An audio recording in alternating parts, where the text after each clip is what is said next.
Contact à bord! Tir à la tête!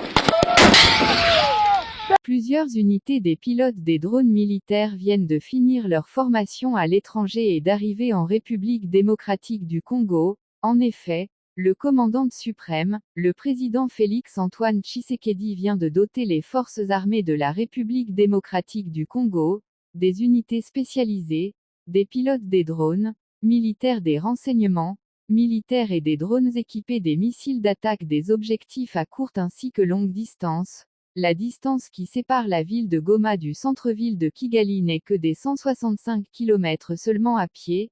Il suffit des 10 heures à pas des commandos pour atteindre cet objectif que les hommes du général Léonard Moulamba Nyuniwa Kadima surnommé « l'homme de Bukavu » avaient atteint en une journée en poursuivant des terroristes tutsis rwandais et des mercenaires étrangers de Bob Denard.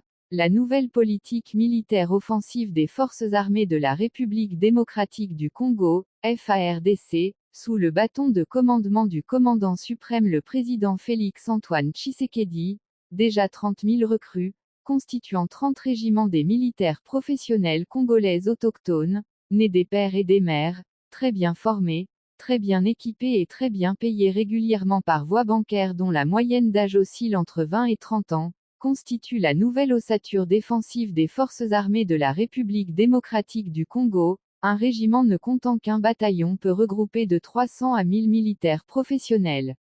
Le régiment est une unité militaire composée d'escadrons, de batteries ou de compagnies.